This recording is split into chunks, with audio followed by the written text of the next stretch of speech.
Hello everyone, I hope you guys are all doing good. It is Thursday and we have another tricky Clues by Sam today. If you're new here and you don't know what Clues by Sam is, it is a daily puzzle that grows in difficulty along the week. And in it there are 20 people who are either criminals or innocents, and they might give you clues to help you figure out who is what. Nobody lies, not even the criminals, and there's pure logic, no guesswork. And if you want to play along, the link is in the description. I'm going to be explaining the logic as I solve it. We're going to hopefully have a perfect solve today. I'm very excited. Let's see how this goes.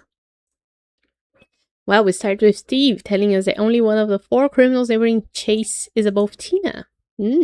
So above Tina, there's only one person neighboring Chase. Seems like the same as happened yesterday.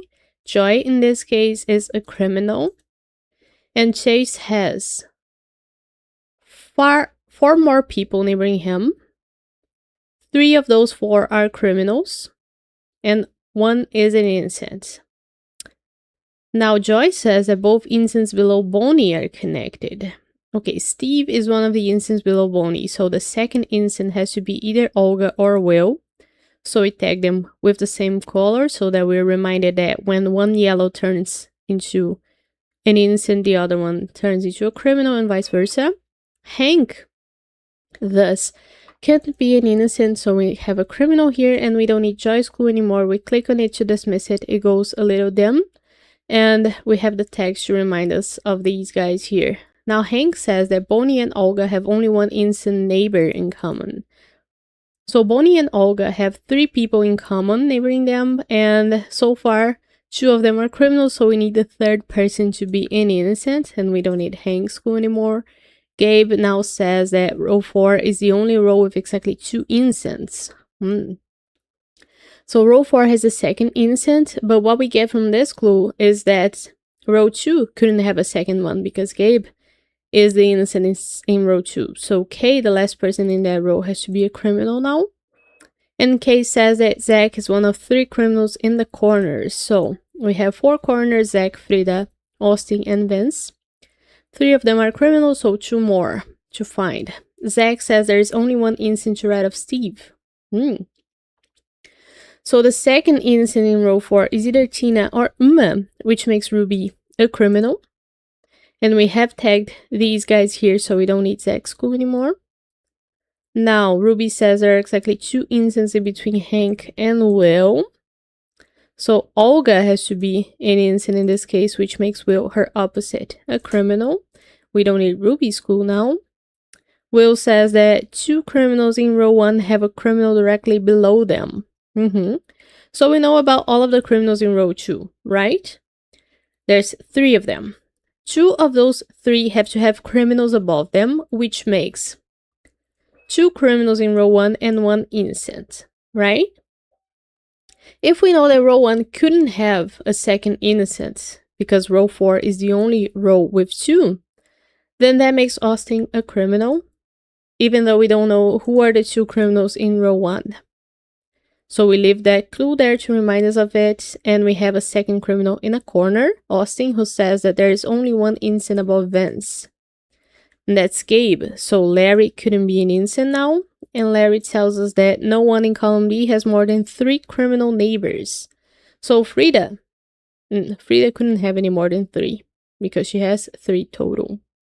But Kita, let's look at her, because she is in column D, and she already has 3 criminal neighbors, Kay, Joy, and someone in row 4, either Tina or Uma, who are for sure going to be a criminal. So that totals 3 for Kita, which makes Pip an innocent. And now we have row 3 with 2 innocents. We know that row 3 couldn't be left with 2 innocents because row 4 is the only one with 2. So Kita herself has to be an innocent. So we change the number here in row 3. And we don't need Larry's clue anymore, do we? Because there's nobody else at risk of having more than 3 criminals in column D. Like, Uma couldn't have more than 3, even though Tina and Zia could both be criminals. That would give Uma 3, which is not more than 3. Kita will have 3. Kay could have at most 3 if Chase and Frida are both criminals as well. Kita says that there's an odd number of instances neighboring Zach. So if we know that Zach's gonna have 1 instant neighboring them here in row 4, either Tina or Uma, and Zach only has 3 neighbors total, Sia being the 3rd one.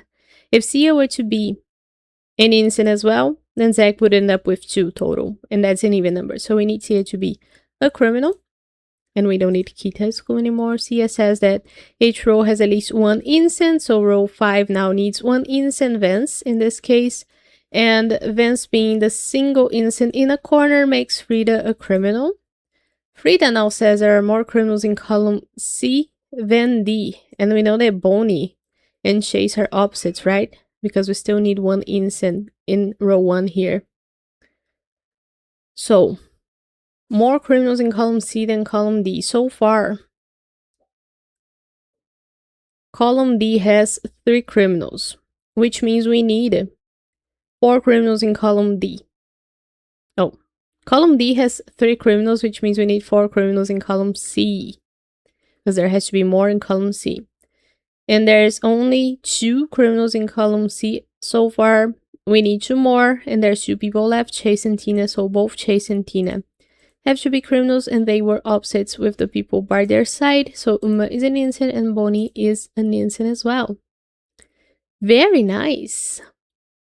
Oh, I was not in any top time today. But it's been a while since I have been one of the top in time, because I've been doing, of course, an effort to make more thorough explanations and repeating a lot of the mechanics so that new people can understand what I'm doing with the tags and with the opposites, and I'm making sure I put all of the scenario vocally, and it's a part of also trying to make sure that people who are not looking at the screen can understand what I'm talking about, because one of my long videos, 1 hour long videos that I've posted recently, I've done the exercise of only listening to it and sort of trying to see if I could understand it from only hearing it.